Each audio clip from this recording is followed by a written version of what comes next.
군인들이 예수를 십자가에 못 박고 그의 옷을 취하여 네 깃에 나눠 각각 한 깃씩 얻고 속옷도 취하니 이 속옷은 호지 아니하고 위에서부터 통으로 짠 것이라.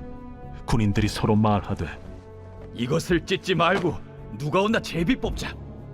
이는 성경에 그들이 내 옷을 나누고 내 옷을 제비 뽑나이다 한 것을 응하게 하려 함이로라. 군인들은 이런 일을 하고 예수의 십자가 곁에는 그 어머니와 이모와 글로바의 아내 마리아와 막달라 마리아가 섰는지라. 예수께서 자기의 어머니와 사랑하시는 제자가 곁에 서 있는 것을 보시고 자기 어머니께 말씀하시되 여자야, 보소서, 아들이니이다. 또 그 제자에게 이르시되 보라, 네 어머니라. 그때부터 그 제자가 자기 집에 모시니라. 그 후에 예수께서 모든 일이 이미 이루어진 줄 아시고 성경을 응하게 하려 하사 이르시되 내가 목마르다 하시니 거기 신 포도주가 가득히 담긴 그릇이 있는지라. 사람들이 신 포도주를 적신 해면을 우슬초에 메어 예수의 입에 대니 예수께서 신 포도주를 받으신 후에 이르시되 다 이루었다 하시고 머리를 숙이니 영원히 떠나가시니라. 한 사람의 인생이 가치 있게 잘 살았다 혹은 그렇지 못하다, 이것을 어떻게 판단할 수가 있을까요? 이게 중요한 문제죠. 우리가 한 번밖에 살 수 없는 인생인데 잘 살아야 되잖아요. 가치 있고 의미 있게. 또 우리가 신자로서 진리 앞에서는 더더욱 한 번밖에 살 수 없는 이 땅에서의 믿음의 삶을 잘 살아야 됩니다. 그러면 잘 살았다, 못 살았다, 내 인생을 두고 어떻게 판단해 볼 수가 있을까요? 그것은 죽음입니다. 사람은 잘 죽어야 사람들로부터 저 양반 참 잘 살았구먼, 이런 평가를 듣게 되는 거죠. 사람은 언제나 죽습니다. 내일이 될지 모레가 될지 알 수 없지만 다 죽어요. 그런데 그 사람의 죽음을 보면 살아생전에 그의 삶이 어떠했는가를 우리는 알 수가 있게 되는 겁니다. 그래서 오늘은 예수님께서 우리 때문에 십자가에서 죽으신 성금요일입니다. 그래서 이 시간에는 예수님께서 십자가에 달리셔서 이런저런 말씀을 하셨죠. 그리고 또 이런저런 행동들을 하셨습니다. 그런 모습들을 보면서 저 십자가에 달린 청년 예수가 정말로 나를 구원하시기 위해서 모든 구약 성경이 예언한 메시아요, 구원자이시며 우리에게 예수 그리스도가 되시는구나, 그 모습을 여지없이 보여주고 계신데, 그래서 오늘 같은 날에는 이런 예수님에 대해서 하신 말씀과 그 행동을 통해서 교훈과 은혜를 나누어야 합니다.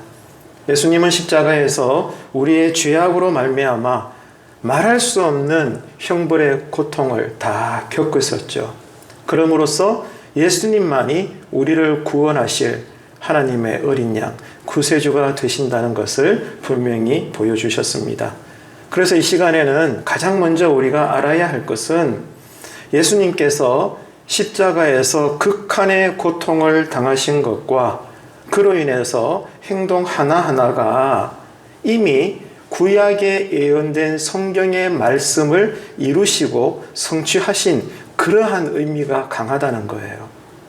한국교회 성도님들을 보면 매년마다 이렇게 성금요일이 되고 사순절을 진적에 보내고 또 이번 한 주간 고난주간을 보내면서 예수님께서 우리 때문에 매 맞으시고 가시면류관을 쓰시고 헐벗으시고 옷 벗겨 당함을 당하시고 피를 흘리시고 두들겨 맞고 십자가에 달려 죽으신 그 육체적인 고통에 대해서 감정적으로, 감성적으로 너무 많이 아파하려는 그러한 감성적인 터치가 많은 것 같아요. 물론 그것이 비성경적이거나 잘못된 것은 아니지만, 그러나 성경에 예수님께서 당하신 이 십자가 순환을 기록한 목적이 그게 아니라는 겁니다, 여러분. 우리는 예수님의 고난에 엄밀히 이야기하면 실제적으로 참여할 능력도 없고, 그 예수님의 극한의 고통을 우리가 이해할 수 없습니다. 안 그렇습니까? 그렇기 때문에 성경이 구체적으로 예수님께서 고난 가운데 하신 말들, 행하신 행동들, 그 모든 것들을 기록한 목적은 감성팔이 신앙이 아니고, 예수님께서 이미 이렇게 순환을 받으실 거라고 구약 성경에 조목조목 예언되어 있어요. 그래서 예수님은 십자가에서 죽으시기까지 오직 한 가지에만 집중했습니다. 이미 기록되어진 구약의 예언의 말씀을 성취하시고 이루시는 것에, 그러므로 하나님의 구원의 역사를 완전히 성취하고 이루어내시는 것에 목적을 두고 계시다는 것. 십자가에서 마지막 숨을 거둘 때까지 예수님의 관심은 거기에 있었던 거예요. 이게 성경에 기록된 목적입니다. 그래서 오늘 같은 날 이 성금요 예배에 우리는 그저 감정적으로, 감성적으로 아이고 주님이 나를 위해서 저토록 험한 고통을 당하셨구나, 그 고통에만 집중해서 눈물 조금 흘리면서 내가 은혜 받은 것 같다, 여러분 이렇게 끝내서는 안 되는 거예요. 오늘 같은 날 예수님의 십자가에서 그 죽으심의 의미와 가치가 뭔지를 오늘 우리는 생각을 해봐야 되는 것입니다. 구약 성경에 예수님의 순환에 대해서 기록된 예언을 주님은 십자가에 달리셔서도 그 하나하나를 성취하시는 모습에 성경이 집중하고 있고 기록하고 있다는 것이 중요한 거예요. 그만큼 여러분, 신앙이라는 것은 언제나 그 시작은 말씀을 따라서 이루어진다는 거예요. 우리가 예수를 믿고 오랜 세월 교회를 중심으로 신앙생활하고 주님 앞에 설 때까지 내가 한번 해보겠다, 내가 한번 열심히 헌신해서 이 교회 한번 크게 만들어버리라, 여러분 죄악된 마음은 결코 아니지만 그러나 그 고백이 성경적이지도 않습니다. 이것을 우리가 깨달아야 되는 거예요. 내 감정을 따라서, 소견을 따라서, 옳은 판단에 따라서 신앙생활하는 것이 하나도 없습니다. 처음부터 끝까지 말씀을 따라 모든 동기와 일의 시작과 하나하나의 과정과 그 끝이 열매를 맺어야 되는 거예요. 말씀을 따라 우리의 신앙이 이루어지는 것입니다. 그래서 말씀에 의해 말씀을 따라 말씀대로 성령의 열매를 맺는 삶, 이것이 교회의 신앙이라는 거예요.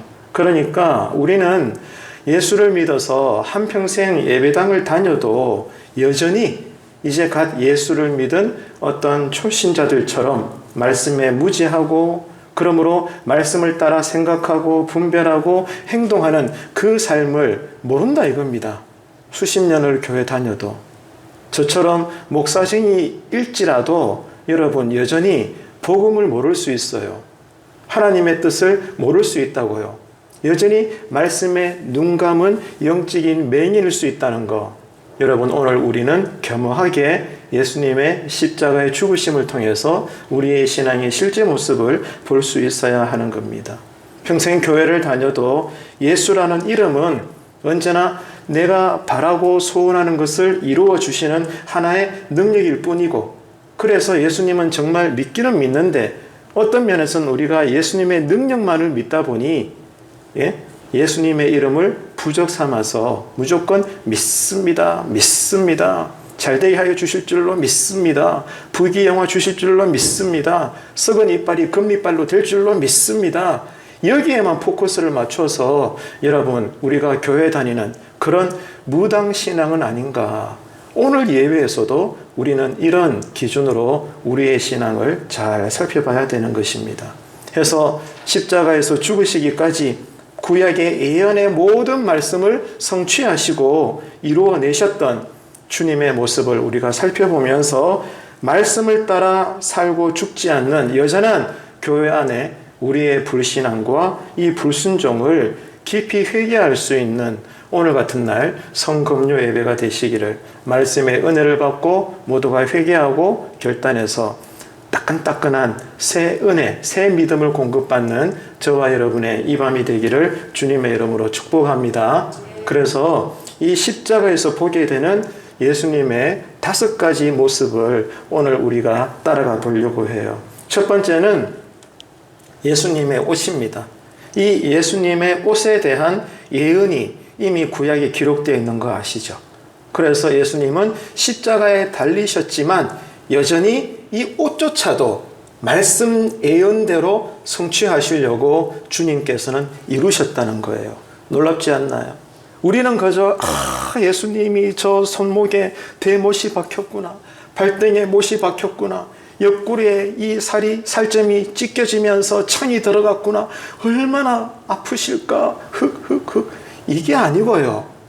성령님의 관심은 예수님은 십자가에서 죽으시기까지 이미 선포되었고 예언되었고 하나님께서 하나하나 이루어 나가시는 그 섭리가 어떻게 성취되고 이루어지고 완성되어져 가는가, 여기에 성령님은 집중하고 있고 십자가에 달리신 예수님도 죽으시면서까지 말씀을 성취하는 것에만 집중하고 있더라 이거예요. 포커스가 달라요, 여러분. 그래서 오늘 같은 예배에서는 말씀을 따라 여러분 감정적으로 동요되시고 슬퍼하지 말고 아무 의미 없어요. 예수님이 죽으시면서까지도 어떻게 말씀을 따라 그렇게 운명하셨나, 이것을 우리가 살펴보면서 우리도 주님 앞에 설 때까지 말씀을 따라 살아가는 말씀의 자녀요, 말씀의 백성들이 되기를 주님의 이름으로 축복합니다. 그래서 첫째로 예수님의 옷에 대한 예언과 성취를 우리가 살펴봐야 되는데, 본문 23절과 24절 성경책을 보십시오. 오늘은 이렇게 할게요. 본문 구절은 여러분 성경책을 보시고 저와 함께 확인을 하고, 또 설교 중에 본문 외의 성경 구절은 스크린으로 서비스가 되어 있으니 스크린 보면서 함께 읽도록 하겠습니다. 자, 먼저 본문을 봐요. 23절과 24절 우리 함께 읽겠습니다. 군인들이 예수를 십자가에 못 박고 그의 옷을 취하여 네 깃에 나눠 각각 한 깃씩 얻고 속옷도 취하니 이 속옷은 호지 아니하고 위에서부터 통으로 짠 것이라. 군인들이 서로 말하되 이것을 찢지 말고 누가 온나 제비 뽑자. 이는 성경에 그들이 내 옷을 나누고 내 옷을 제비 뽑나이다 한 것을 응하게 하려 함이로라. 군인들은 이런 일을 하고. 자, 이렇게 기록되어 있어요. 여러분, 우리가 한평생 인생을 살면서 어떨 때 여러분은 수치스러움을 느껴보셨습니까? 원인은 다양하겠죠. 여러분은 어떨 때 부끄러움과 또 치욕스러움과 모멸감과 수치스러움을 맛보셨나요? 어떤 분들은 그런 경우가 많을 거고, 어떤 분은 한 분도 그런 경우가 없을 수도 있는데, 여튼 사람은요, 자이든 타이든지 간에 살다 보면 수치스러움을 경험하게 됩니다. 자, 그렇다면 하나님 입장에서 하나님은 언제 수치스러움을 경험했을까요? 그 생각해 보셨어요? 하나님도요, 수치스러움을 경험했어요. 그때가 언제일까요? 하나님의 아들이 십자가에서 벌겨 벗어신 채로 피를 흘리며 죽으실 때, 그 십자가의 순환이 하나님 입장에서는 수치스러움이었습니다. 이 일은 죄를 모르고 죄가 없으신 하나님의 아들로서는 너무나도 수치스럽고 고통스러운 죽음이었던 거죠. 근데 여러분 놀랍죠? 이런 하나님의 수치스러움이 역설적이게도 저와 여러분 인간에게는 구원을 주시는 한량없는 은혜요 선물이 되는 겁니다. 얼마나 이게 모순적인지 몰라요. 하나님 아버지께는 말로 할 수 없는 신적 수치스러움인데, 하나님의 부끄러움이, 하나님의 눈물남이 우리에게는 우리를 살리는 생명의 은혜가 되더라는 겁니다.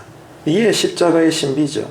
십자가에 달리신 예수님이 아니었다면 오늘 우리는 모일 필요가 없고, 모여도 예배 드린다 한들 그 예배는 헛된 제사예요. 그렇죠? 천국과는 아무런 상관이 없는 그냥 종교에 불과한 것입니다. 우리 인간사의 하나의 종교적인 이름에 교양에 지나지 않는 거예요. 근데 예수님이 십자가에 죽으셨고 그 사실을 나를 위하여 일어난 사건으로 믿을 때 누구든지 오늘 이 밤에 성금요 예배를 드릴 때도 하나님은 우리의 예배를 기쁘게 받으시는 줄로 믿습니다. 그래서 예수님의 보혈은 하늘에 계신 성부 아버지 하나님께는 말로 다할 수 없는 슬픔이었고 수치스러움이었지만 우리에게는 세상에서 가장 큰 최고의 선물이다. 이 사실을 우리가 오늘 밤에 기억하고 고백해야 되는 거예요. 예수님은요, 십자가에 달리신 상태에서도 구약의 예언들을 성취해 나가셨습니다. 예수님 당시에는 이렇게 십자가에 달리는 사형수의 옷이 그 사형수를 죽이는 형 집행자들에게는 하나의 수고비로 그 옷을 나눠 받는 관습이 있었다고 해요. 그리고 처형된 죄수의 옷을 마치 전쟁에서 승리를 하게 되면 전리품을 챙기잖아요. 그래서 형을 집행한 그러한 사람들에게 십자가에서 죽은 그런 사형수들의 옷이 하나의 전리품처럼 여겨졌다고 합니다. 그래서 로마 군인들은 지루한 시군을 때우기 위해서 예수님의 옷을 벗겨내리고 제비뽑기를 한 거예요. 그들은 예수님의 겉옷을 4조각으로 나누고 예수님의 속옷까지도 제비를 뽑아서 누군가 차지하는 그러한 일들이 있었다고 성경은 기록하고 있죠. 그런데 중요한 것은 왜 요한복음이 이런 것을 기록하고 있는가? 그 이유가 뭔가예요. 요한이 의도하는 것은 이미 기록되어진 시편 22편 18절 말씀을 성취하기 위해서 로마 군인들이 그렇게 제비를 뽑았다라고 요한복음은 의도적으로 목적을 갖고 기록을 하고 있어요. 스크린 보면서 확인해 볼까요? 시편 22편 18절 함께 읽습니다. 내 겉옷을 나누며 속옷을 제비 뽑나이다. 아멘. 정확한 예언이죠. 마치 구약의 성경이 예수님께서 수천 년 후에 십자가에 달려 죽으실 때 직접 보고 있는 것처럼 여러분 이미 시편에서 예수님의 그 옷을 하나 놓고도 예언대로 진행되고 있다는 것을 우리는 확인할 수가 있는 거예요. 그뿐만이 아니라 이렇게 로마 병사들은 복음서에서 예수님이 말씀하신 것 가운데 그렇게 유명했던 산상수훈들 있죠. 이 산상수훈의 말씀까지 성취를 시켰던 그런 셈이 되는데요. 다 스크린 보면서 확인해 보겠습니다. 마태복음 5장 39절로 40절 함께 읽겠습니다. 나는 너희에게 악한 자를 대적하지 말라. 누구든지 내 오른편 뺨을 치거든 왼편도 돌려대며 또 너를 고발하여 속옷을 가지고자 하는 자에게 겉옷까지도 가지게 하며. 네, 예수님의 산상수훈의 말씀에서도 마치 이것이 예언되어 있는 것처럼 그렇게 기록되어졌고 마치 로마 군병들이 이 말씀을 보고 흉내를 내는 것처럼 실제 예수님의 옷을 벗겨서 제비를 뽑아 구약의 말씀도 그대로 신약의 말씀도 그대로 이루어내는 그러한 기가 막힌 신비를 지금 우리가 확인을 한 것입니다. 하나님께서는 당신의 뜻을 이루어내시기 위해서 선한 일들만 도구로 사용하지 않는다는 것을 여러분 아셔야 해요.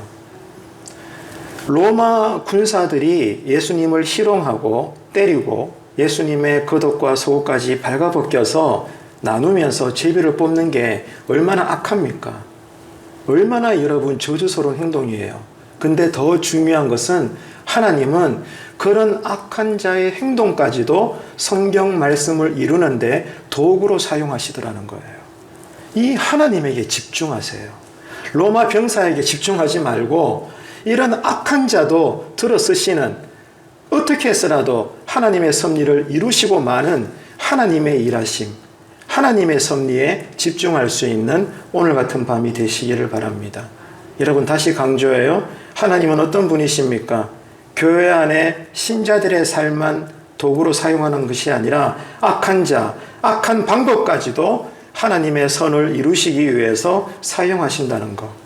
그만큼 하나님은 절대 주권을 가지고 계시고 하나님께는 선한 것이든 악한 것이든 조금도 제한 없이 하나님은 쓰신다는 것. 이 하나님을 두려워하시기를 간절히 바랍니다. 그래서 기독교 역사적으로 로마 제국이 전 세계를 지배하고 다스리기 위해서 그 화려한 군사력을 동원해서 동서남북으로 도로를 확장했잖아요. 도로를 깔아야 마차가 달릴 수 있거든. 군병들이 빠르게 이동할 수 있거든요. 그래야 제국이 넓혀지니까. 그것 때문에 도로를 깔았다고요. 근데 결과가 어떻게 됐어요? 성경이요, 그 도로를 통해서 동서남북으로 퍼져나가게 돼요. 누가 그렇게 하셨죠? 하나님이 그렇게 하신 거예요.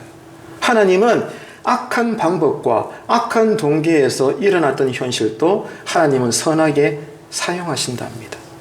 이 하나님을 체험하시는 여러분의 신앙인생 되기를 간절히 바라요.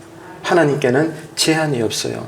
나는 할 수 없어요. 나는 무지해서, 무능해서, 무력해서 아무것도 할 수 없어요. 내 편에서는 현실이 맞습니다. 그러나 하나님 보시기에는 아무런 문제가 되지 않는다는 거 믿으시면 크게 아멘 합시다.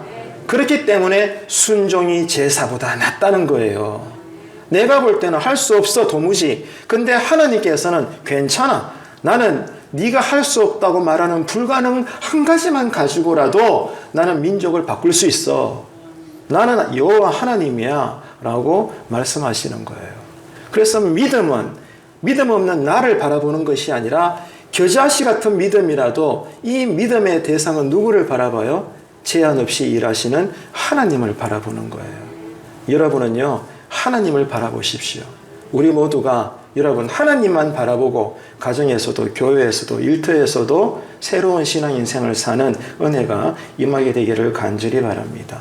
로마 군인들의 이 야만성이 구약의 말씀의 예언들을 다 이루는 그러한 도구가 되었듯이, 자, 우리의 신앙이라는 것이 믿음이 있는 신앙이든 믿는다 말하지만 불신앙의 신앙이든지 간에 하나님 편에서는 아무런 문제가 되지 않아요. 내가 예수를 믿은 지 50년이 되고 내가 예수를 믿은 지 하루가 될지라도 하나님 편에서는 하루밖에 안 되는 초신자의 삶도 들어 강하게 서실 수가 있고 50년을 믿은 그런 여러분 오래된 신자의 삶도 들어서 약하게 작게 사용할 수 있는 거예요. 모든 원인은 하나님께 있는 겁니다. 우리에게 있는 게 아니라니까요, 여러분. 이 사실을 여러분 기억해야 돼요. 자꾸만 우리는 내 행동에 근거해서 하나님이 기뻐하실 거야, 하나님이 노하실 거야, 이렇게 율법적으로 우리는 자꾸 착각해요. 그렇지 않아요. 내가 연약할지라도 하나님은 강하십니다. 나는 강할지라도 하나님은 침묵할 수 있는 거예요. 하나님께 중심을 두고 하나님께 집중할 수 있는 새로운 복음의 눈이 열려지게 되기를 축복합니다. 중요한 것은 나의 상태가 아니라 하나님의 뜻입니다. 하나님이 뜻하시면 막힌 문도 열고 열린 문도 닫으시는 거예요. 그렇기 때문에 이왕이면 저와 여러분의 신앙생활이 하나님의 손에서 악한 자의 도구로 쓰임받는 것이 아니라 선한 자의 인생으로 선한 도구로 쓰임받을 수 있는 여러분의 신앙 되기를 강력하게 축원드립니다. 여러분, 그래서 우리가 날마다 어떻게 해야 돼요? 어디에 집중해야 돼요? 무엇을 먹을까? 무엇을 마실까? 이것도 염려해야 되지만 그보다 먼저 우리가 고민해야 될 것은 내가 오늘 또 예수를 잘 믿는 신앙이 되어야 될 텐데, 이 고민 때문에 새벽에 나와서도 기도하는 거예요, 여러분. 이 고백으로 사시는 종말 신앙이 되시기를 간절히 바랍니다. 예수님께서는요, 십자가에 달리셔서 그 남아있는 마지막 속옷까지도 다 내어주셨어요. 군인들에게 내어주셨습니다. 그리고 더 나아가서 목숨까지 우리를 위해서 물과 피를 다 쏟아내셨습니다. 그런데 우리는 어떻습니까? 여전히 내 거, 내 가정, 내 삶만을 위해서 무엇을 먹을까, 무엇을 입을까, 그렇게 발을 동동 구리며 지극히 개인적인 신앙으로 우리가 살고 있는 것은 아닐까요? 여러분의 신앙을 한번 돌아보시기를 바랍니다. 그래서 할 수만 있다면, 내 삶의 행복을 유지할 수만 있다면 예수님의 능력의 이름을 수단 삼아서 내 욕심과 소원을 이루기 위해서 더 열심히 내가 기도에 심취하고 내가 더 많은 헌금을 드리려고 하고, 여러분, 이런 무당신앙, 기복신앙에 여전히 수십 년째 매여 있는 것은 아닌가. 오늘 성금요 예배 같은 날 우리는 우리의 신앙을 헤아려 봐야 되는 것입니다. 목적은요 하나입니다. 부자든 가난한 자든 연로하시든 간 예수 믿은 어린아이든지 간에 그리스도인들에게 목적은 하나밖에 없어요. 오늘 또 진리대로 사는 것입니다. 이게 우리에게 관심이 되어야 돼요. 근데 이게 아니라 종교의 이름만 다를 뿐이지 내가 만든 기독교라는 우상 종교를 우리가 믿고 있는 것은 아닌가. 성경이 그토록 예언하고 소개하고 있는 예수 그리스도가 어떤 분인지에 대해서는 관심도 없고 모르겠고, 내가 믿고 싶은 대로의 예수를 만들어내어서 믿나이다 두 손을 비비며 비는 것은 아닌가. 여러분, 곰곰이 진지하게 우리의 신앙을 돌아봐야 되는 거예요. 그래서 십자가의 의미를 바르게 깨닫고 이제 우리의 신앙의 삶의 모습이 십자가에서 모든 것까지, 속옷까지도 내어주셨던 그 예수님을 닮아갈 수 있는 하나님 나라의 새로운 신앙이 되시기를 간절히 바랍니다. 자, 두 번째 우리가 생각할 주제는 십자가 곁에 있었던 4명의 여인들입니다. 본문 25절, 여러분 성경을 한번 보시기를 바랍니다. 예수의 십자가 곁에는 그 어머니와 이모와 글로바의 아내 마리아와 막달라 마리아가 섰는지라. 자, 4명의 여인의 이름이 등장을 하고 있죠. 그런데 여기서 중요하게 봐야 될 것은 여기에서 등장하는 4명의 여인은 다른 4사람과 대조를 이룹니다. 누굴까요? 로마 병사들이에요. 십자가를 중심으로 해서 로마 병사들도 있고요. 이렇게 예수님을 끝까지 사랑했던 4명의 여인들도 함께 등장하고 있어요. 그래서 성령님의 감동으로 지금 이 복음서는 이 각각의 4명의 두 그룹을 일부러라도 비교시키며 대조를 이루고 있다 이겁니다. 요한은 십자가 아래에 있는 로마 군인들의 이 잔인하고 야만적인 행동과 그와 반대로 예수님은 운명하셨으나 여전히 예수님을 흠모하고 사랑하고 그분을 아꼈던 4명의 여인들의 행동을 대조시키고 있다. 이것을 우리가 성경을 읽을 때 발견할 수가 있어야 돼요. 그래서 요한은 이런 의도적인 대조를 통해서, 잘 들으십시오, 세상의 죄와 그리고 예수님에 의해서 새롭게 변화되어진 하나님의 자녀를 극단적으로 비교해서 성경을 읽는 우리에게 보여주고 있는 거예요. 지금 우리의 삶은, 우리의 신앙은 어디에 속해 있는가? 믿는다 말하지만 여전히 무리들로서 때로는 내 삶의 유익을 위해서 예수님의 마음을 아프게 하는 로마 군병들인지, 아니면 하나님의 섭리를 다 알 수는 없어도 여전히 믿음으로 인내하며 끝까지 주님만 바라보고 주님만 사모하는 십자가 아래에 그 4명의 여인들인지, 우리 믿음이 둘 중에 하나거든요. 어디에 서 있는가? 오늘 이 복음서는 우리에게 그것을 대조해 보라는 거예요. 그런데 여기서 중요한 것은 요한이 왜 이런 대조를 표현하고 있는가, 그 말입니다.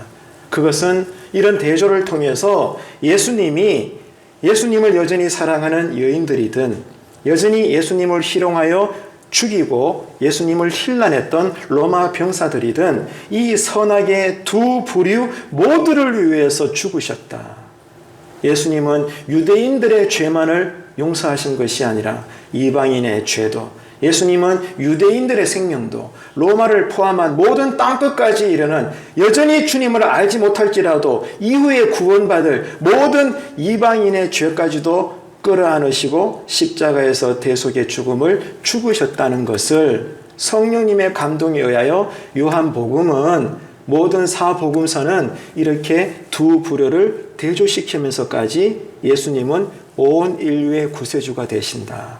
이것을 문학적으로라도 그렇게 편집을 해서 우리에게 깨닫게 하고 있는 것입니다. 그래서 요한은 예수님이 당시의 여인들은 물론이고 예수님을 죽이는 죄인들까지 구원하시기 위해서 십자가에서 죽으셨다는 것을 선언하고 있죠. 그래서 요한복음 12장 32절 스크린 보시면서 함께 읽도록 하겠습니다. 내가 땅에서 들리면 모든 사람을 내게로 이끌겠노라 하시니. 따라합시다. 모든 사람. 예수님은 유대 청년이죠. 그래서 팔은 안으로 걷는다고 유대인들만 구원하시기 위해서 십자가 달린 게 아니에요. 지금 예수님 옆구리에 창을 찌르고 예수님을 치욕스럽게 모욕했던 모든 로마 병사들까지라도 구원하시기 위해서 십자가에 들리셨다는 겁니다. 이것을 성경이 지금 우리에게 가르쳐 주고 있는 거예요. 무슨 말이에요? 하나님의 사랑과 은혜는 끝이 없다는 겁니다. 제한이 없다는 거예요. 이처럼 예수 십자가는 저주와 어리석음과 부끄러움의 십자가가 아니라 순환과 수치의 십자가를 넘어서서, 다시 한번 따라합시다. 모든 사람을 살리려는 영광의 십자가였다.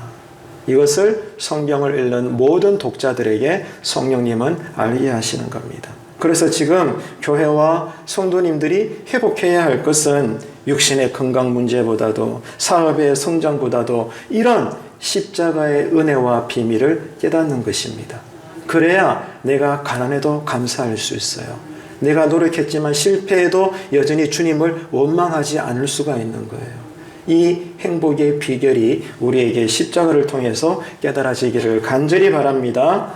자, 이렇게 여러분, 예수님의 여인으로서의 제자들이 여전히 예수님을 둘러싸고 있죠.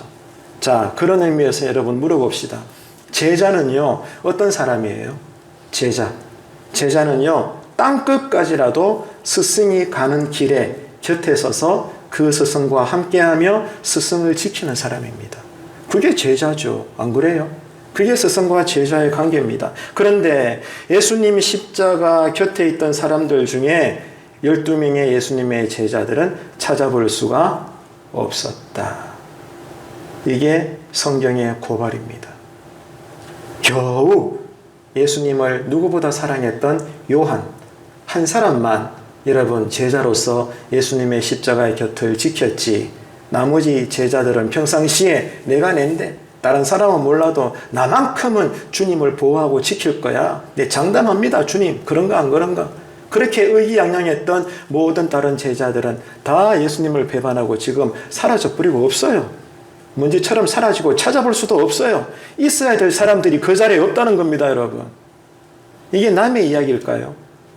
우리를 두고 성령님이 지금 야단치시는 거예요. 있어야 될 사람은 없고 정작 그 자리를 지킨 사람들은 누굽니까? 모두 예수님의 여인들이었습니다. 이게 성경의 기록이에요. 이 여인들은 평상시 제자들처럼 드러나게 예수님과 함께 다니지 않았습니다. 하지만 언제나 그림자처럼 예수님을 따라다녔던 예수님의 제자들이었어요. 눈에 띄지 않아도 끝까지 흔들리지 않고 예수님을 따를 수 있었던 믿음의 사람들은 알고 봤더니 그 당시에 예수님의 여인들이었습니다. 이것이 여러분 진실의 사실이에요. 그래서 이 여인들은 예수님의 십자가 죽음도 목격했고, 놀랍게도 3일 후에 예수님의 부활도요 제일 먼저 목격하는 영광의 특권을 누리게 되었습니다. 누가? 예수님의 십자가를 포기하지 않고 버리지 않고 끝까지 사모함으로 예수님을 지켜내었던 여인들이 부활의 첫 영광을 새벽 미명에 경험하게 된 것입니다. 모든 것에는 공짜가 없어요. 다 여러분 보상이 있는 겁니다. 이런 여인들의 신앙이 여러분 것이 되시기를 주님의 이름으로 축복합니다. 시대마다 교회마다 성도님들 중에 가장 많은 숫자가 누굴까요? 남자일까요? 여자일까요? 여자죠. 여성들이에요. 오늘도 보십시오. 한번 둘러보세요. 남자가 많나 여자가 많나? 여자가 많아요. 예수님이 십자가에 달려서 운명하실 때도 소수지만 그 십자가 아래에서 둘러서 교회를 이루고 있었던 구성원은요, 여성들이었습니다. 시대마다 교회마다 여러분 가장 많은 숫자를 이루고 있는 그러한 부류는 여성 신자들이었습니다. 우리 교회로 말하면, 현대 교회로 이야기하면 권사님들이고 여자 집사님들이고 여성 성도님들인 거죠.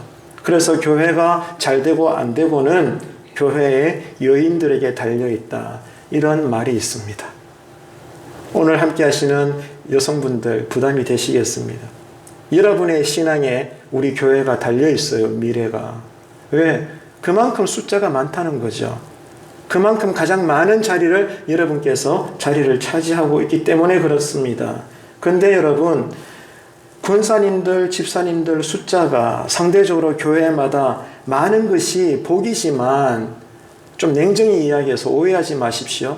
여성들의 숫자가 많으면 뭐합니까? 많은 만큼 기도 열심히 하시고 성령으로 충만해서 그야말로 여성들이 오늘날 이 시대에도 교회를 성경적으로 잘 세워나간다면 얼마나 좋겠습니까마는 둘러보세요. 현실이 그렇잖아요.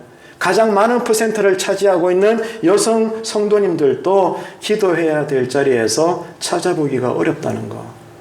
이게 여러분 통계적으로도 교회의 위험 요소입니다. 안 그렇습니까? 가장 많은 퍼센트를 차지하고 있으면 가장 많이 기도해야 되잖아요. 이게 순리잖아요. 근데 가장 많은 부류의 숫자임에도 불구하고 그만큼 기도해내지 못한다는 것이 교회의 약점입니다. 바꿔 이야기하면 교회의 염려가 되는 거예요. 그러지 말라는 거예요. 숫자가 많은 만큼 하나님께서 여러분에게 기름을 부어주신 만큼 큰 교회든 작은 교회든 도시교회든 시골교회든지 간에 오늘날에도 누구보다 주님을 사랑하는 그대 여성들이여 교회의 힘이 되어 주시기를 부탁드립니다. 기도로 깨어나십시오. 예배 체험을 하십시오. 성령 충만하십시오. 여러분, 남자는 여자가 살려요. 신앙적으로도 마찬가지입니다. 그도 강조하지만 지금 이 자리에 나오신 특별히 여성 성도님들의 신앙이 너무너무 중요한 거예요. 여러분에게 막중한 책임이 있다는 거 꼭 기억하시고 누구보다도 여러분 성령의 기름 부으심으로 성령으로 불타는 여러분의 회복되어진 십자가 신앙 인생 되기를 간절히 바랍니다. 왜 그래야 될까? 그래야 교회가 평안해지는 거예요. 이것은 절대로 여러분 변화되지 않습니다. 분명한 사실입니다. 예수님의 십자가 아래 여성들처럼 교회의 재단을 붙잡고 그렇게 여러분 은혜를 지켜나가는 사람들이 되어 주십시오. 그러면 목회도 되고 교회도 됩니다. 하나님께 영광이 되죠. 그래요, 목사님. 오늘 선포하신 말씀대로 나 이제 그런 여인이 되겠습니다. 그 당시 십자가 아래에서 주님을 바라봤던 4명의 명단의 그 여인들의 이름이 오늘날 내가 이제 되겠습니다. 주님, 나에게 은혜를 주십시오. 그런 기도가 열려지게 되기를 간절히 바랍니다. 자, 세 번째 생각할 것은 예수님의 육신의 어머니를 예수님이 제자에게 맡기시는 모습이에요. 자, 본문 26절, 27절 우리 성경책 보면서 함께 읽습니다. 예수께서 자기의 어머니와 사랑하시는 제자가 곁에 서 있는 것을 보시고 자기 어머니께 말씀하시되 여자여, 보소서, 아들이니이다. 또 그 제자에게 이르시되 보라, 네 어머니라. 그때부터 그 제자가 자기 집에 모시니라. 예수님은 죽어가시면서도 십자가 곁에 둘러싸고 있던 여인들 가운데 육신의 어머니 마리아를 잊어버리지 아니하시고 그 어머니를 향해서 십자가 달린 상태에서도 이렇게 말씀하셔요. 여자여, 아들입니다. 쉽게 말하면 어머니, 나 지금 여기 있어요. 여자여, 아들입니다. 이렇게 말씀하시고 그 다음에는 사랑하는 제자 요한에게 예수님의 육신의 어머니를 부탁합니다. 이제부터 내 어머니가 너의 어머니다. 잘 부탁한다. 예수님께서 그렇게 말씀을 하셨죠. 여러분, 여기에도 중요한 교훈이 있죠. 뭐예요? 예수님이 누구세요? 하나님이시잖아요. 하나님의 아들이십니다. 또 그런 만큼 이 땅에 계시는 동안 어떤 존재였어요? 우리와 똑같은 완전한 사람이셨습니다.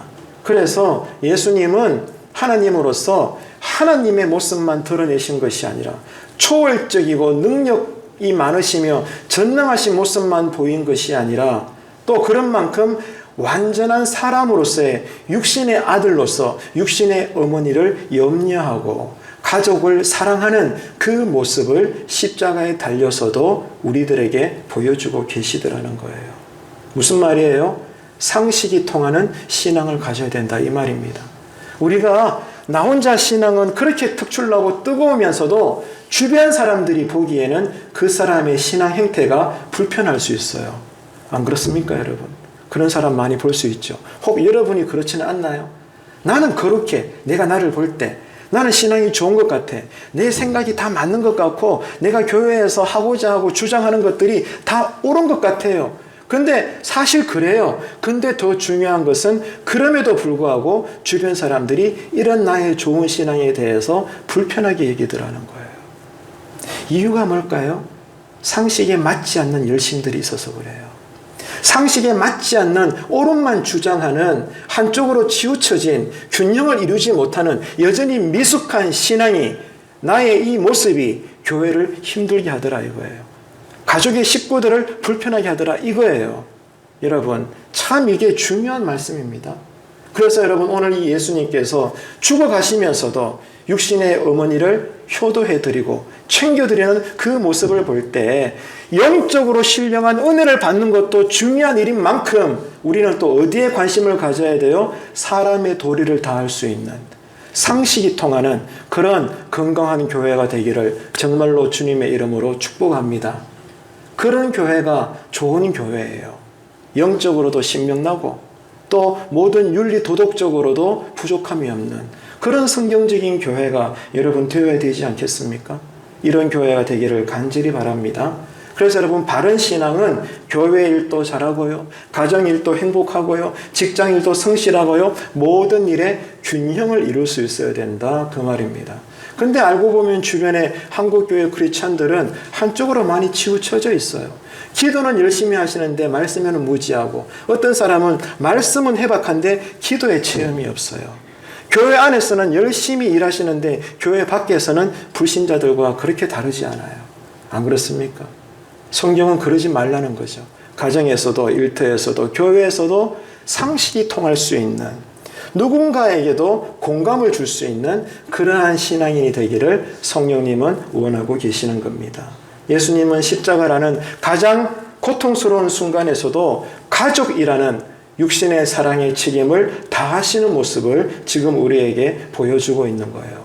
한쪽으로 치우치지 않는 성숙한 신앙을 위해서 기도하셔야 됩니다.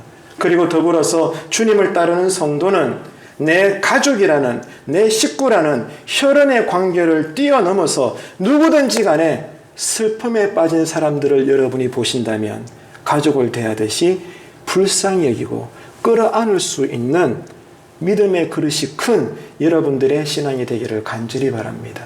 이게 십자가의 사랑이에요. 주님은 그 자신의 몸을 해하는 로마 병사들까지도 십자가에서 뭐라고 탄원하셨어요? 아버지, 저들의 죄를 용서하여 주옵소서. 다 끌어안은 거예요. 내 새끼, 내 부모, 내 가족만 여러분 끌어안고 기복적인 기도만 하지 마시고 날이 가면 갈수록 여러분의 기도의 그릇이 넓어지고 깊어지고 높아지고 커지기를 주님의 이름으로 축복합니다. 이게 여러분 십자가의 보혈이 땅끝까지 흘러가는 증거죠. 그런 여러분 주님 보시기에 위대한 교회가 되어야 되지 않겠습니까?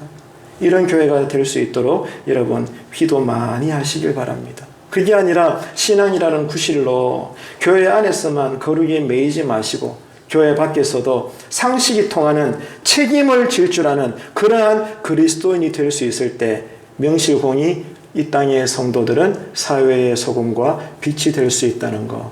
오늘 십자가의 교훈의 이 말씀을 통해서 우리는 깨닫게 되는 겁니다. 그래서 균형을 이루는 것이 정말 중요한데 또 여러분 말씀드려요. 신앙의 우선순위 3단계가 있죠. 누구에게나 동일합니다. 여러분 각자에게 신앙의 우선순위 첫 번째는 누구예요? 두말할 필요 없죠? 하나님이십니다. 따라합시다. 하나님. 하나님이 여러분 신앙 인생의 1순위입니다. 아멘이십니까? 크게 아멘 좀 해주있어 제발. 아멘이십니까? 습관 좀 대락하여 여러분. 말한 대로 된다니까요. 여러분이 아멘하면 여러분의 영혼이 여러분의 말을 듣고 변화가 돼요. 아멘 안 하신다 봐라. 이럴 때 아멘 하셔야 돼요. 크게 한번 아멘 합시다. 할렐루야. 아멘. 네, 아멘 좀 하십시오. 그래야 설교자가 힘이 나지.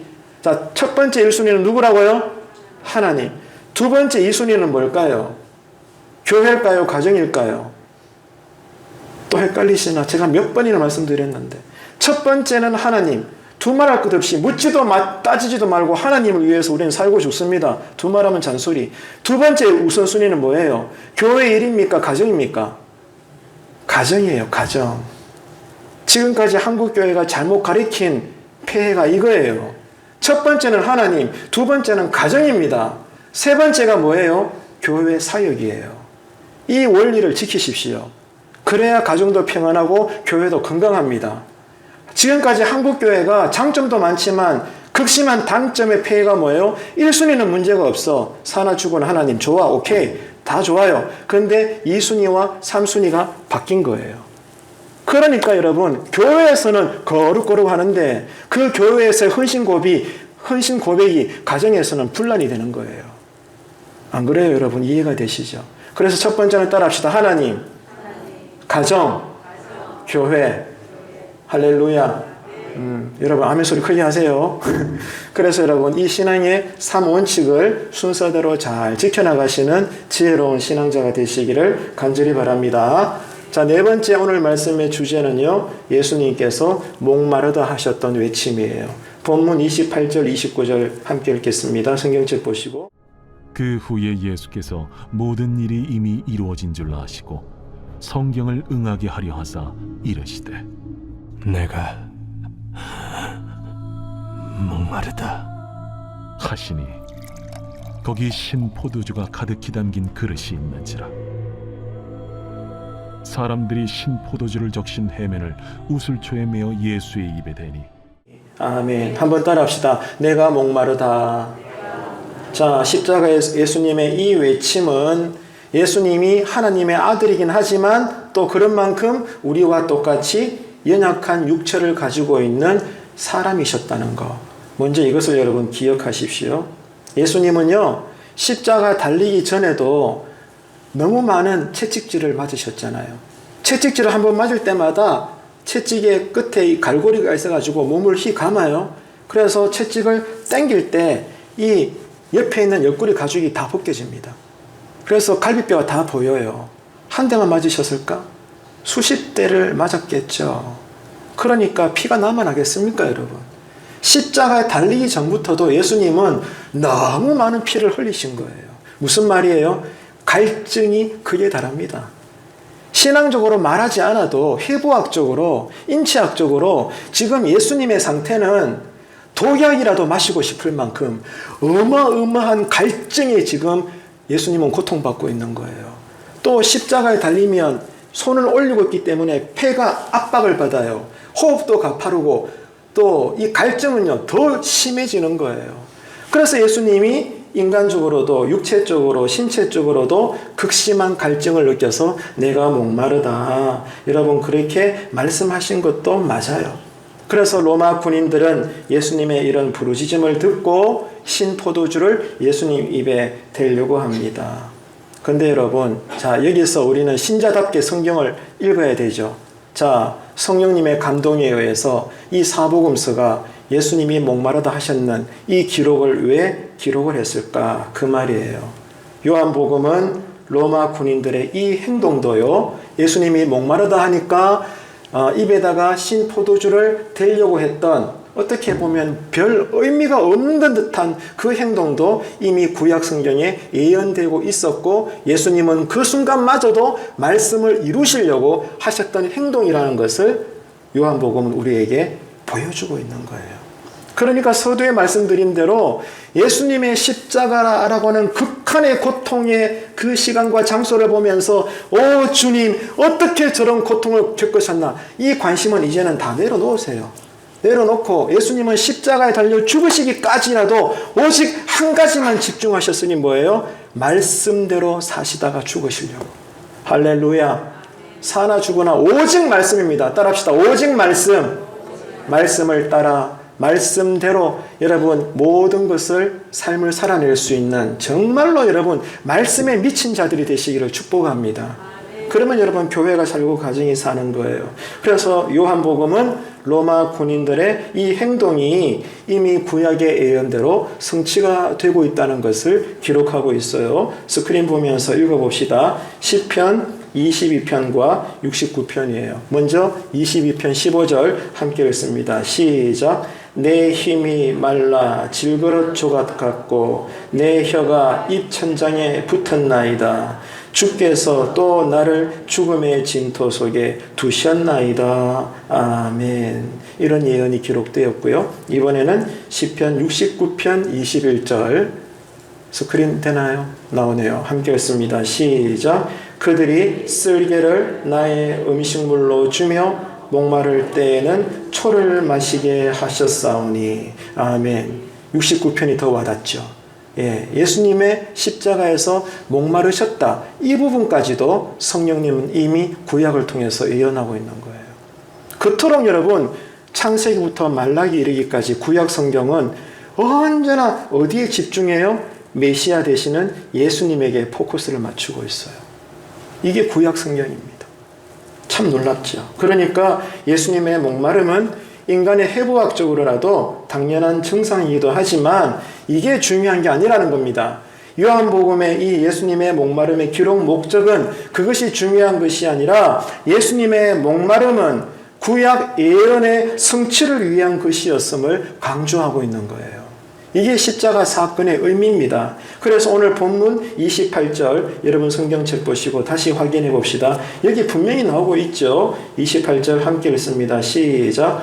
그 후에 예수께서 모든 일이 이미 이루어진 줄 아시고 성경을 응하게 하려 하사 이르시되 내가 목마르다 하시니. 아멘. 놀랍지 않나요?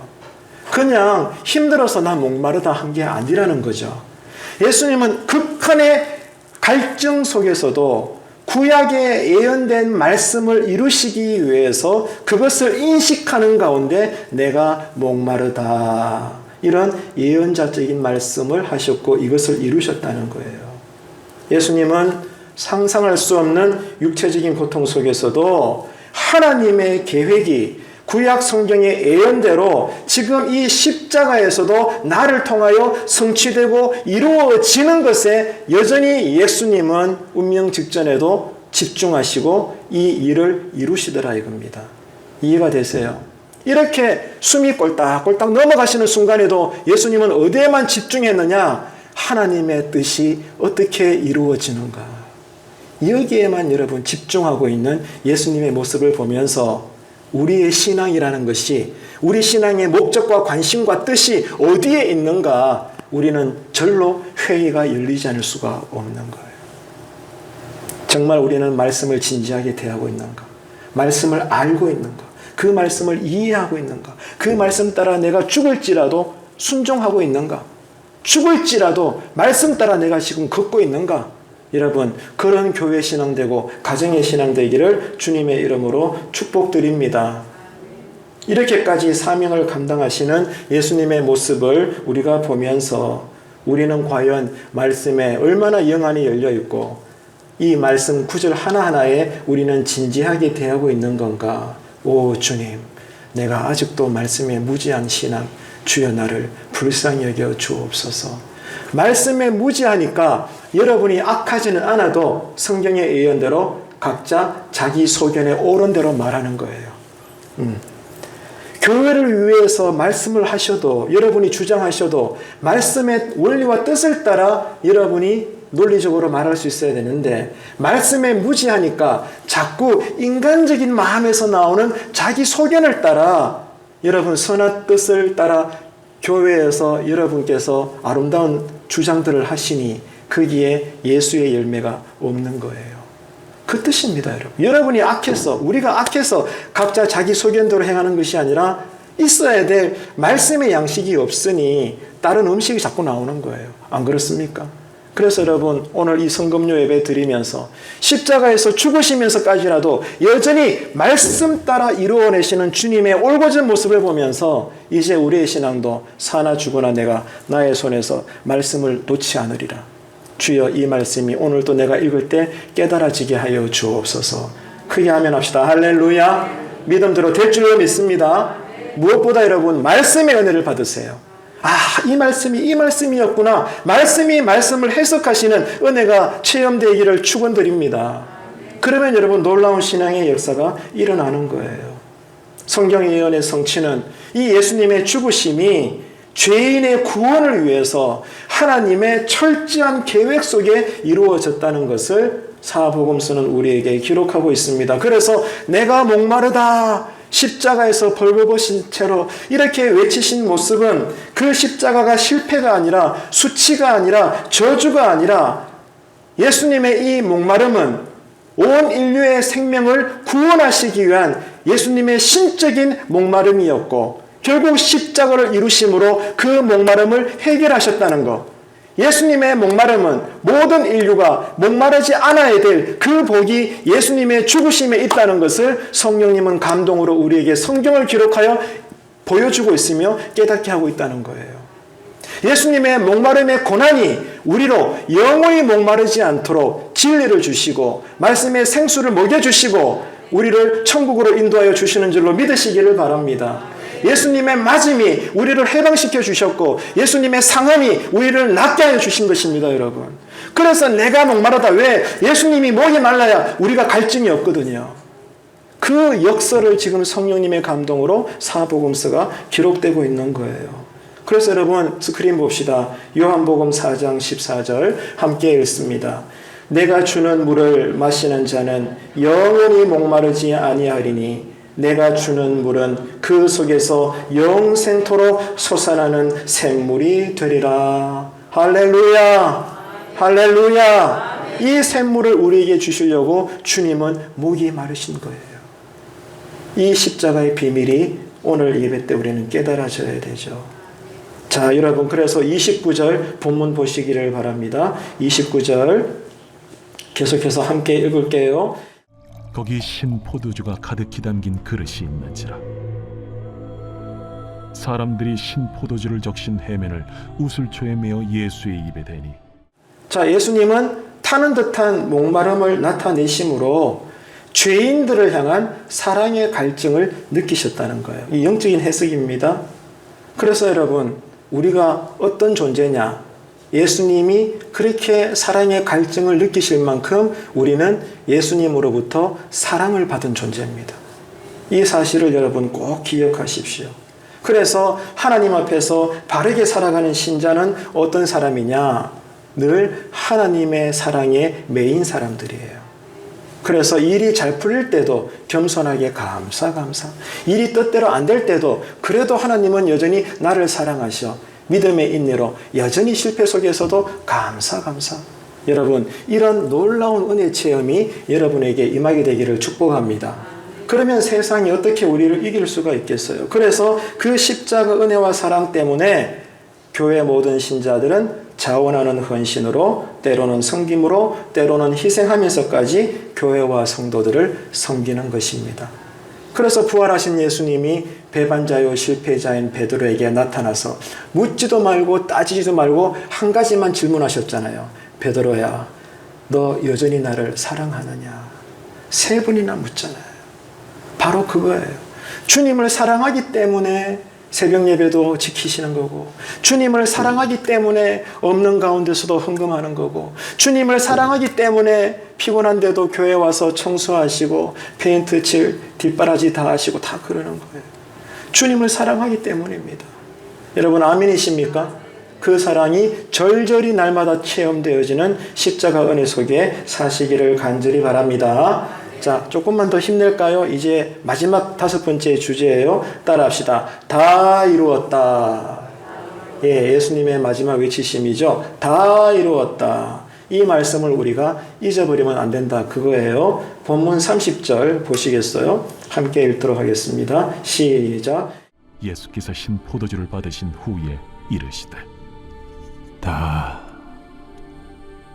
이루었다 하시고 머리를 숙이니 영원히 떠나가시니라. 다시 한번 해봅시다. 다 이루었다. 예수님의 이 외침은 인류 구원을 위해서 말씀이 육신이 되신 예수님께서 감당하셔야 될 이 땅에서의 사명을 다 이루었다 그 말입니다. 십자가를 통해서 정확하게 마침표를 찍었다는 거예요. 그러니까 그 주님이 우리에게 명령하시잖아요. 완전한 제자도의 삶은 뭐라는 거예요? 자기를 부인하고 자기 십자가를 지고 예수님을 따르는 거예요. 그게 다 이루는 겁니다. 그런 우리의 신앙이 되기를 축복합니다. 이게 깨달아져야 되는 거예요. 이렇게 다 이루었다 주님은 말씀하시고 그 다음에 뭐 하셨어요? 머리를 숙이셨습니다. 그게 뭐죠? 돌아가셨다 그 말이에요. 다 이루었다 하시고 전혀 부끄럽지 않은 영광과 승리의 십자가 위에서 두 팔 벌려 다 이루었다 말씀하시고 영광의 머리를 숙이심으로 승리의 죽음을 주님께서 맞아들이신 것입니다. 무슨 뜻입니까? 예수님께서 감당하셔야 될 이 땅에서의 고난이 완전히 끝나버렸다는 겁니다. 지금 여러분 무엇 때문에 힘드십니까? 그러나 언젠가는 이 또한 다 지나가리라. 믿으시면 아멘 합시다. 다 지나가요. 다 지나간 그쯤에 여러분 신앙으로 내가 승리했음을 확인할 수 있는 여러분의 믿음 되기를 축원합니다. 다 지나가고 난 다음에 아이고 내가 실패했구나. 여러분 그렇게 되면 안 되잖아요. 다 지나가고 난 다음에 영광의 승리의 멸류관을 설 수 있는 저와 여러분 되셔야 돼요. 이렇게 다 이루었다 하시고 머리를 숙여 운명하심으로 예수님만이 감당할 수 있는 고난을 다 끝내시고 난 다음에 이제 돌아가셨어요. 예수님의 육체는 뭘 기다리고 있을까요? 두말할 것 없지. 부활을 기다리는 거예요. 이제 예수님은 부활을 기다리시는 겁니다. 영혼이 떠나가셨다는 것은 영혼을 넘겨주셨다는 거예요. 영혼이 떠났다는 것은 영혼을 맡긴다는 건데 예수님이 자신의 영혼을 누구한테 맡겼다는 거죠? 아버지 하나님께 맡기셨다는 거예요. 자, 그래서 스크린 볼까요? 누가복음 23장 46절 함께 읽어요. 예수께서 큰 소리로 불러 이르시되 아버지 내 영혼을 아버지 손에 부탁하나이다 하고 이 말씀을 하신 후 숨지시니라. 아멘. 여러분 이 시간에 왜 이 말씀에 우리가 집중할까요? 깨달아지십니까? 다시 강조해요. 힌트 드려요. 예수님은 스스로 예수님의 영혼을 아버지 하나님께 맡겨드렸어요. 이게 어떤 교훈일까요? 이거 참 놀라운 말씀의 은혜입니다. 뭔 말인가 하면 십자가 달리기 이전에는요. 대제사장들, 유대인들, 많은 권력자들 가운데 대표자가 되는 빌라도 이런 사람들이 인간의 손에 예수님이 맡겨졌고 끌려갔고 매맞고 헐벗었어요. 그야말로 그 과정에서는 십자가와 예수님의 고난은 수치요, 부끄러움이요, 모멸이며 실패였습니다. 왜? 다른 사람이 예수님의 인생을 끌고 가니까. 안 그렇습니까? 근데 여러분 이제 십자가에서 가상칠언을 다 하시면서 다 이루었다 운명하시고 그래서 내 영혼이 떠나갈 때 내 영혼을 부탁한다. 이쯤에서는 역전이 일어났죠. 뭐예요? 남들이 예수님의 영혼을 좌지우지하는 것이 아니라 예수님이 스스로 예수님의 영혼을 누구한테 당당하게 맡겨요? 나를 부활시키실 아버지 하나님께 의탁해 드리는 거예요. 그러니까 수동적이지 않아요. 예. 스스로 예수님이 승리의 창 가운데 자신의 영혼을 하나님께 위탁해 드리는 것입니다. 여러분, 그러니까 십자가는 실패가 아니라는 거예요. 저주가 아니라는 것입니다. 그럼 뭐예요? 영광과 승리의 사건인 줄로 믿으시기를 바랍니다. 그래서 주님은 다 이루었다. 그것은 다 갚았다는 거예요. 사실은 우리가 십자가에 달려서 저렇게 끔찍한 죽음을 당해 영원한 지옥불에 떨어져야 되는데 우리를 살려내기 위해서 하나님은 당신의 아들을 이 땅에 사람으로 보내시고 우리가 매맞아야 될 고난을 다 당하시고 십자가에서 마지막 피 한 방울까지 다 흘리시면서 우리의 죄를 대신 갚아주셨다는 거예요. 그러니까 철저하게 하나님의 계획 속에 일어난 십자가입니다. 어쩌다 보니 우연히 일어난 저주의 십자가가 아니라 나를 살리기 위해서 만세전부터 계획되어졌고 이 십자가의 죽음을 통해서 구약의 예언을 다 이루셨고 그러므로 말미암아 영혼을 당당하게 아버지 하나님께 맡겨드림으로 하나님 아버지의 그 다음의 역할은 죽으신 예수님을 낮아지신 예수님을 부활시키셔서 모든 이름 위에 뛰어난 이름이 되게 하여 주신 줄로 믿으시기를 바랍니다. 그러니까 십자가는 우리에게 부끄러움이 아니에요. 우리에게 자랑입니다. 우리에게 능력입니다. 우리를 살리는 산 소망이 되는 줄로 믿으시기를 바랍니다. 그렇기 때문에 저와 여러분은 잃어버렸던 예수 십자가 사랑을 회복해야 되는 거예요. 그게 여러분의 가정이 사는 비결입니다. 교회가 잘 되는 유일한 방법인 거예요. 십자가 은혜를 다시 회복하십시오. 십자가 소리만 들어도 다시 닭똥 같은 눈물이 여러분 눈에서 흘러내리기를 간절히 축원합니다.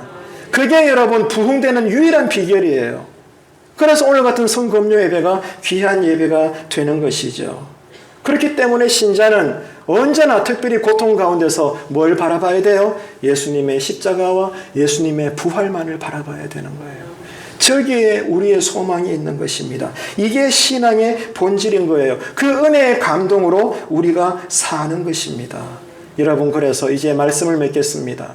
오늘 이 예수님의 십자가에서 하신 말씀들, 행하신 행동들 하나하나가 오직 예언되어진 말씀을 이루시는 과정이었고, 그 십자가는 우연히 일어난 실패의 결과가 아니라 만세전부터 하나님의 구원 계획 속에 치밀하게 계획되어진 하나님의 섭리였다는 것, 여러분 이 사실을 다시 확인하시고 앉으나 일어서나 그 십자가의 은혜가 나를 압도하셔서 내가 먼저 죽든 살았을 때 주님이 재림하시든 마라나타, 그 신앙으로 들림받아 영생천국의 삶을 살 수 있는 승리자가 되시기를 주님의 이름으로 축원합니다.